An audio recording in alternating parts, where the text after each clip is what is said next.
Hey, thanks for joining me today. We're going to talk about applications of percent. And applications, just code for word problems. We're going to set up some word problems here using percents, and this is in word problem form. So the big deal for us today is just kind of narrowing this down to what is the is and the of and the percent, and try to strip away everything else. So 28 children were absent one day, which was 35% of the students in the class. How many students are enrolled in the class? So we're looking for students in the class of the students in the class. So that number is the of, and then we're taking 35% of that to find the answer, which is 28. So we're going to, if you remember, we could say 28 is 35%, and we can write 0.35, 35% of times the students in the class. So we can say S for students. Okay, so that was the equation method, but we liked, I think we might have liked the proportion method better. So we say 35% is 35 out of 100 equals, the of number is the denominator, so that's going to be S, and the 28 is, that's the top, that's the numerator, and so there it is. There's our proportion. We're going to cross multiply, so we get 35 times S equals 28 times 100. So S equals 2800 divided by 35. We'll do that on the calculator. Oftentimes word problems just aren't reasonable to do without a calculator because they use such big numbers. And S equals 80, so 80 students in the class normally, 35% of them, so over a third of them were absent. That number, that's a third, more than a third of 80 is 28, and that makes sense. 25% of 80 would be 20, a quarter, so 35% is going to be closer to 28. All right, let's do the next one. If you pay a 20% down payment on a $75,000 home, what's the amount of the down payment? So 20% of, we didn't use the word of, but what is 20% of 75,000? So again, we'll do 20 out of 100 is our percent, equals the base amount, 75,000, on the bottom, and then the amount of is 20% on the top. That's going to be our variable. So when we have this situation with the x in the numerator, we can just multiply its denominator by the other numerator. So we get x equals 75,000 times 20 divided by 100. And again, this is pretty elementary, pretty straightforward. So we want to be careful that we type this in carefully because there's really no excuse for getting this one wrong. But I am going to type it in the calculator for convenience. So we have 15,000. And this is the amount of the down payment, so $10. So we're going to pay $15,000 down on a $75,000 house. That's 20%. And that seems to make sense to me, although I don't have that kind of money. All right, 31.6% of all households in the U.S. have a dog. If there are 11,250 households in Tucson, I actually just made that number up. How many would you expect to own a dog? So 31.6%, so out of 100, is equal to, well, what percent of the households are dog owners? That's going to go on top, and then the the total number of households is going to go on the bottom.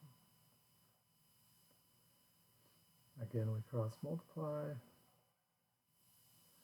So x equals 11,250 times 31.6 divided by 100.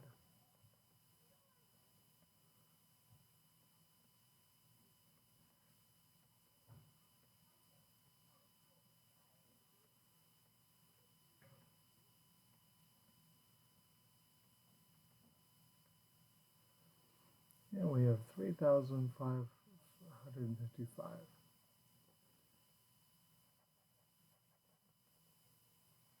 I said homes instead of writing households, but you understand what I meant.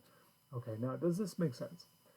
31.6%, just a little bit less than a third, and 1/3 of 11,000, well, 1/3 of 12,000 would be 4,000, so a little bit less than 4,000, and that's what we have, 3,555.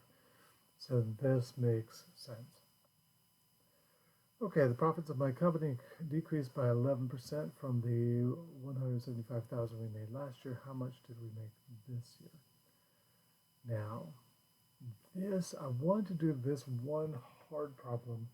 We're going to get further and deeper into this in the next chapter or the next lesson, but this one is tricky because what we're looking for is the decrease decrease. So this is 11% of, I'm so sorry, it's not all that tricky.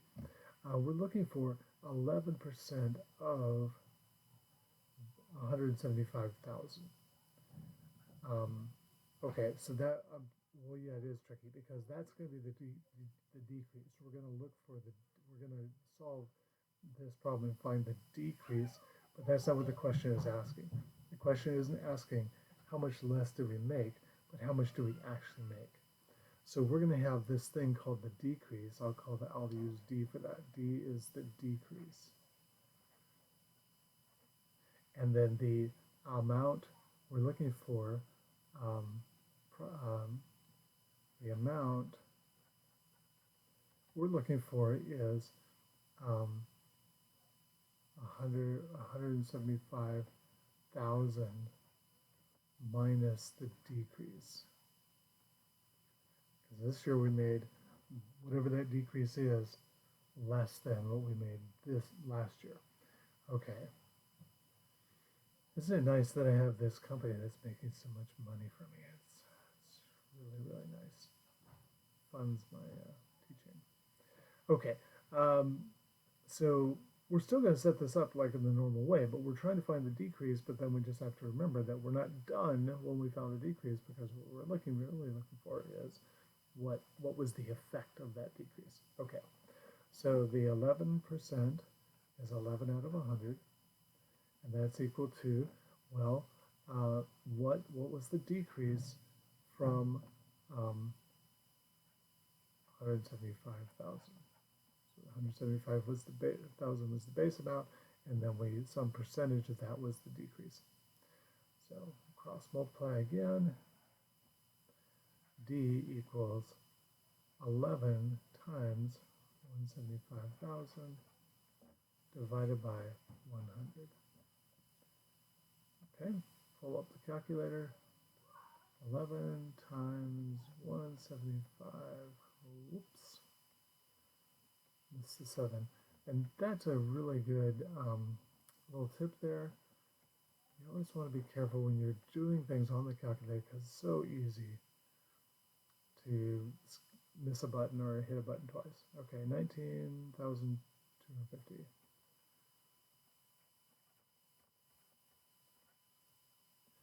Okay, so the decrease is 19,250, but that's not what the question asks. It didn't say how much was the decrease, it says how much do we make. And what we made was 19,250 less than last year, which was 175,000. So we're going to do 175,000 minus 19,250. 50, not 55. Okay, and then we will grab the calculator and type that in.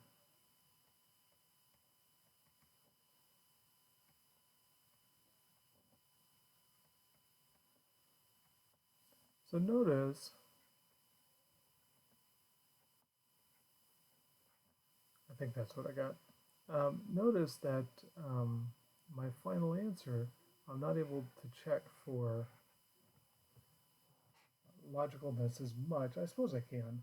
Is 155,750 less than 175,000? Yes, it is.